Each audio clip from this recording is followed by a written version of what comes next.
Assalamualaikum warahmatullahi wabarakatuh. Bertemu lagi dengan aku Mili Umri dan masih di channel Mister Mili. Nah, aku ada informasi terkait dengan penerimaan CPNS ataupun seleksi ASN aparatur sipil negara untuk tahun depan atau tahun 2022. Apakah dibuka kembali atau ditiadakan? Dan beberapa hari informasi ini juga menjadi trending topik baik di sosmed seperti Instagram ataupun di Twitter terkait dari pernyataan yang dikeluarkan di kolom komentar oleh PLT BKN atau Badan Kepegawaian Negara, yakni Bapak Bima Haria Wibisana.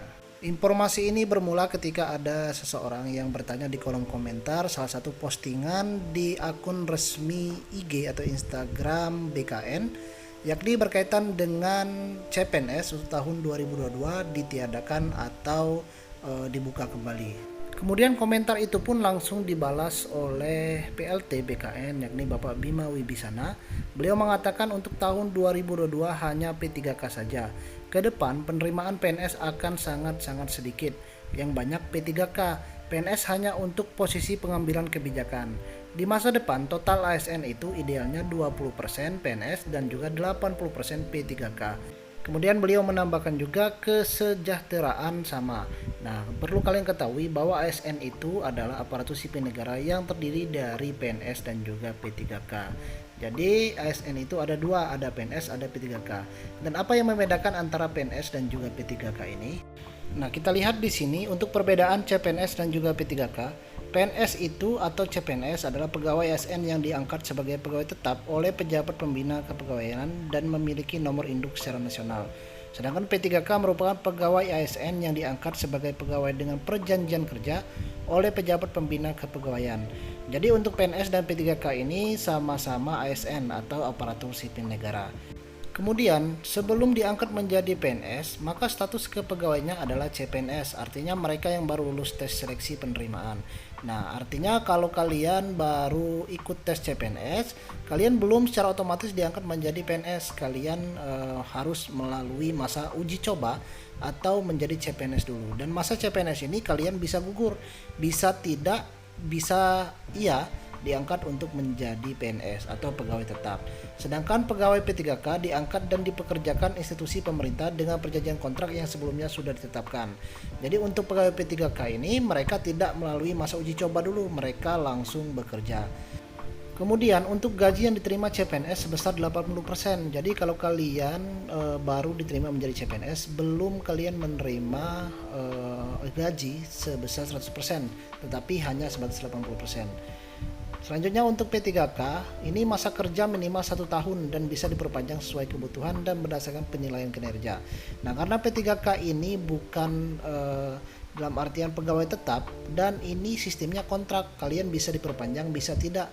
Dan itu tentu melihat berdasarkan penilaian kinerja kalian selama kalian bekerja atau sesuai dengan masa kerja kalian. Kemudian untuk PNS, nah jika kalian nanti diterima menjadi CPNS, kalian akan CPNS terlebih dahulu, kemudian baru menjadi PNS.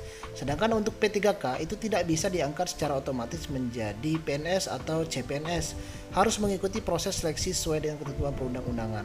Jadi kalau kalian sudah lulus P3K atau kalian yang mengikuti P3K tahun ini, kalian ingin ikut CPNS lagi, nah itu tidak bisa kalian diangkat secara otomatis, maka kalian ikut CPNS seperti pelamar-pelamar CPNS lainnya. Jadi tidak ada yang dispesialkan kalau kalian sudah mengikuti P3K ini.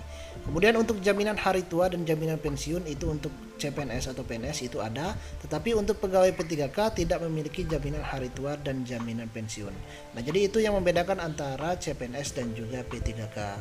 Nah, kita kembali lagi ke komentar dari PLT BKN Bapak Bima Wibisana yang mengatakan untuk tahun depan atau tahun 2022 CPNS itu idealnya hanya 20% dan kemudian untuk tahun depan itu dinyatakan bahwasanya untuk penerimaan PNS itu akan sangat-sangat sedikit dan yang banyak itu adalah P3K. Nah, ini sudah menjadi kunci bahwasanya untuk CPNS tahun depan itu sepertinya untuk PNS akan tetap ada, tetapi kuotanya tidak sebanyak tahun-tahun sebelumnya atau termasuk tahun ini, tetapi akan difokuskan untuk penerimaan P3K. Mungkin untuk PNS ini akan dibuka dengan ketentuan ataupun untuk jabatan-jabatan tertentu saja.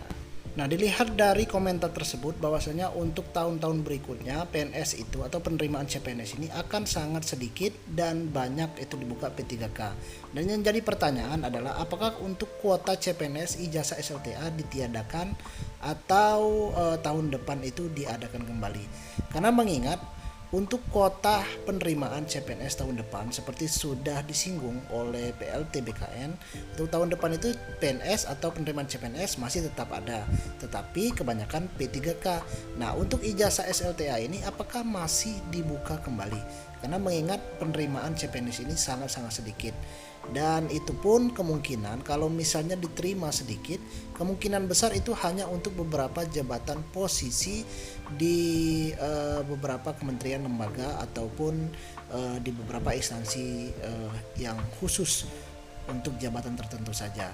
Nah, apakah untuk ijazah SLTA ini masih bisa digunakan atau hanya menerima untuk lulusan D3, D4 ataupun untuk sarjana saja? Dan ini kita masih menunggu, dan nanti jika ada informasi terbaru untuk CPNS, penerimaan CPNS tahun 2022, pasti akan aku informasikan di YouTube aku Mr. Mili atau di Instagram aku Mili Umri.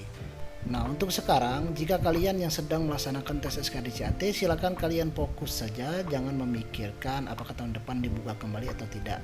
Yang pasti kalian banyak berdoa semoga tahun ini adalah menjadi tahun kalian lulus menjadi CPNS. Dan untuk kalian yang ingin mengetahui bagaimana sistem penilaian tes CPNS, baik itu dari sistem penilaian tes SKDCAT, bagaimana sistem kelulusan SKDCAT ke SKB, itu sudah aku buatkan video, jadi silahkan kalian tonton. Dan jika kalian membutuhkan beberapa informasi-informasi tambahan terkait materi ataupun latihan-latihan soal, bisa juga melihat ke YouTube aku Mr. Mili. Di sana sudah cukup lengkap, dan nantikan untuk video-video selanjutnya.